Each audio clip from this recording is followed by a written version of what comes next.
Madam President, I've come to the floor today to talk about career and technical education. This is the month of February that has been set aside for Career and Technical Education Month. It's an opportunity for us to talk about something that is working very well in some of our states and giving our young people amazing opportunities and should be expanded. Over the last 6 years, my home state of Ohio has come a long way. We've turned a record deficit into a $1 billion rainy day fund. We've created lots of new jobs.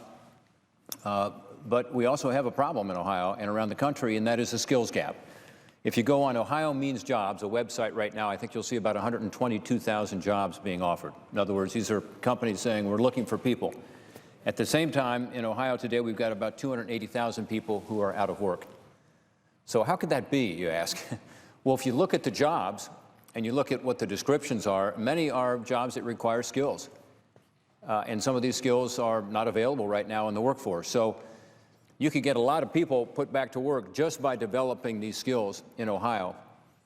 At the same time, this is happening around the country. And this skills gap, this mismatch between the skills that are in demand in the local economy and the skills that are worker is something that can be dealt with more aggressive career and technical education. Businesses want to invest more, they want to make better products, but they can't do so if they can't find the right people. And by the way, when those skilled workers aren't available, often those jobs go somewhere else. So in the case of Ohio, some may go to other states, let's say Indiana, but some go to other countries, say India.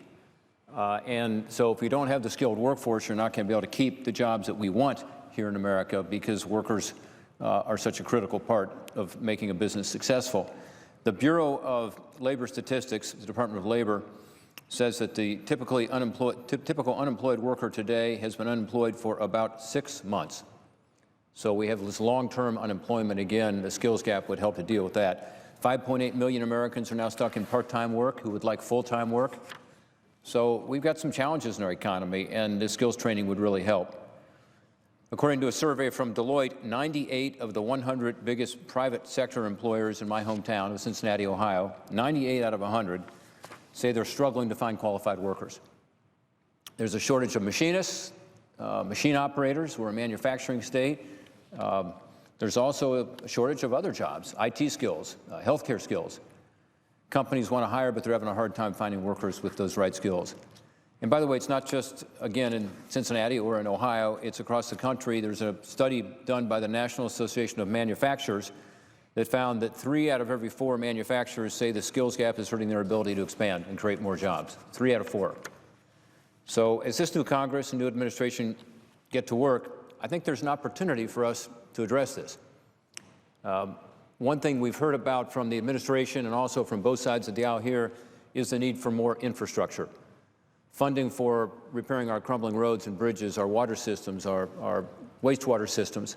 I think that's all true, but by the way, it's going to be tough to do it unless we have the skilled workers to rebuild that infrastructure. So I think it's an area of common ground where if we have skilled workers, it's much more likely we'll be able to modernize that infrastructure. We had a conference on this issue a couple weeks ago here in the Congress, and we brought some people in from Ohio from the building trades, and the point they made was, we'd love to see this infrastructure expansion everybody's talking about, but who's going to do the work? We need more skills training to be sure that's there. Yesterday afternoon, we confirmed the Secretary of Education, Betsy DeVos. And one reason I voted for Betsy DeVos is that she talked about skills training. Her quote was that CTE, Career and Technical Education, is an important priority, agreeing that we've got to do more to give our young people the job skills that they need. Some people, when they hear about CTE, wonder what it is. It's, for some in my generation, what was called at one time vocational education. But I will tell you, it's not your father's Oldsmobile. It's really impressive to go to these CTE schools and see what they're doing and see the change in attitudes by the kids and their parents once they get into these programs. One of the challenges we have is getting kids to enroll in some of these CTE programs, and sometimes the parents say, well, that's not something that you should do. We want you to get on track with kids going to college because that's the track we were on, that's the track we were told was better. We don't want you to go to vocational school. I will tell you that's a big mistake. And changing that attitude is really important to helping expand CTE because these young people who go into these CTE programs have an incredible opportunity. And by the way, many of them do go on to college, 2-year and 4-year institutions, but many of them also get a job out of high school. And again, that job is really important to our employers, to keeping jobs and economic activity going here in this country, but it's also a huge opportunity for them. I was at a CTE center a couple years ago, and we were sitting around the table talking to some of the employers who were there supporting the program, some of the administrators, and of course, most importantly, some of the students who were from 3 local high schools who were all involved in this CTE program. And of the 3 young people who were there, 2 of them were going off to manufacturing jobs where they were going to be making 50 grand a year plus benefits. And the third was going into an IT position where, again, she was going to have a great opportunity. And my question to the students was, have you gone back to your high school and talked to your friends about this? They all indicated that they were planning to do that because they'd had a great experience. And they were going to have these great opportunities. One of them, by the way, was interested in being an engineer. So he was going into CTE, then going and getting a job. He already had a job lined up with a company that he had interned for. But that same company was willing to send him to school to get a degree in engineering over the subsequent years. All 3 of them had college credits already, because in Ohio, you're allowed to get college credit while you're in these CTE courses, which makes it much more likely that kids stay in school in the first place, in high school, and graduate, but also more likely that they will go to college and be able to get through college and have college be more affordable by getting some credits in advance. So this is it's a terrific idea.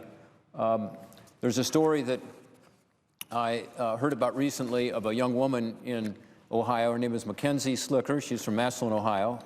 And Mackenzie, as she will tell you, wasn't doing very well in school.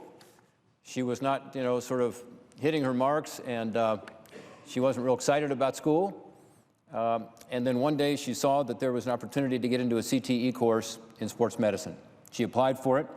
The teacher looked at her scores in her other classes, non-CTE classes, and said, I'll take a chance on you, but I'm really concerned about you because your grades are so low. But she applied. She said she was embarrassed by those scores. The teacher let her in with an understanding she would do a better job in her other classes. And by the way, this CTE course gave her a totally newfound motivation to work hard and to get good grades. And again, I hear this again and again back home. These kids who are in CTE are excited. They not only stay in school, they graduate, they aren't dropouts, but they do better. In her senior year at Washington High School, she had a 4.0 GPA after getting in the CTE program in sports medicine, a 4.0. And by the way, she's now studying at Miami University, where she's on track to living out her dream of becoming an orthopedic surgeon. She's pre-med. So it's an example of where CTE really works. Senator Tim Kaine and I had this in mind when we started the Senate CTE caucus. And it's a caucus that started off with just a couple members. Now it has a strong following. And Tammy Baldwin is among the leaders of that caucus, who's here with us today on the floor from Wisconsin. But this caucus has not only had these conferences, as I talked about week before last, brought people together to talk about issues, but we've also put together legislation. Senator Kaine and I introduced legislation called Jumpstart Our Businesses by Supporting Students Act, or the Jobs Act. How about that for an acronym? We tried hard to get that acronym, JOBS. We introduced it a couple weeks ago. It would let young people from low-income families use Pell Grants for job training programs. Under the current law, Pell Grants can be used for a financial aid course, for courses that last for 12 weeks or more. But a lot of the licensing programs and the job training programs out there are less than 12 weeks. In Ohio, a lot of them are 9 weeks, and they can't get access to Pell Grants. So we think this legislation will be very helpful, giving young people options that they don't have now to be able to have this funding, to be able to apply for these shorter courses, give them opportunities for a better start in their careers, get them the licensing that they need, the certificates they need, and putting them on the path to joining the middle class, to be able to get a job, but also be able to buy that car, be able to buy that home over time by having this opportunity to get these skills training. So our legislation, by the way, has been endorsed now by the Association of Career and Technical Education, National Skills Coalition, National Council for Workforce Education, and many other groups. We appreciate their help. We want to get that legislation done. I hope colleagues on both sides of the aisle can join us to get that legislation enacted. It makes so much sense. Senator Kaine and I are also planning to reintroduce another bill called Educating Tomorrow's Workforce Act that improves the quality of our CTE programs by setting minimum standards for CTE programs that would ensure students are able to transfer their credits, be able to have their work graded today based on today's industry standards, and use equipment that's up to date. So basically it's legislation, and again I thank Senator Baldwin for her support, that helps to increase the quality of CTE education. In some of our states, again, this is working incredibly well. Ohio is one of those cutting-edge states. We got to be sure that those standards are maintained and expanded everywhere, and that we continue through a Perkins reauthorization to support strongly our CTE programs. Just like the jobs bill, this one has been endorsed by a number of education experts and groups, and we appreciate their help, including the National Career Academy Coalition, the National Career Development Association, the National Association of Secondary School Principals, and many more. In Ohio, we've got some great schools. Whether it's Cleveland, Ohio, Max Hayes High School does an awesome job. I was there for its opening now about a year and a half ago, and they are doing a terrific job working with the building trades, working with private industry, working with the high schools in the area, and developing skills that are badly needed in Northeast Ohio. Ohio's also got some great healthcare CTE programs. I mentioned the young woman who found her motivation through getting involved in CTE for sports medicine.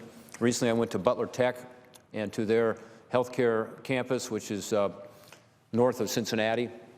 Amazing what they're doing there. You walk in and all the kids have white coats on, medical coats, and whether it's dental hygienists who are being trained there, or whether it's technologists, or whether it's students who intend to go to medical school someday, or nurses, those who are interested in getting a degree in nursing, there's incredible excitement. And they have brought in, again, outside partners, so all the healthcare systems in the area are involved with them and working with them. So this is good for these kids, but it's also really good for our community. Mr. President, if we pass this legislation I've talked about today, if we continue to focus on career and technical education, as we're supposed to do this month, the CTE month of February, we're going to help many, many millions of our young people to be able to have better opportunities. And as importantly, we're going to be able to help our economy. We're going to be able to help to create more jobs, more opportunities here in this country, to be able to close that skills gap, to put people to work. It just makes too much sense for us not to come together as Republicans and Democrats alike, and with the new administration, to promote career and technical education. And with that, Mr.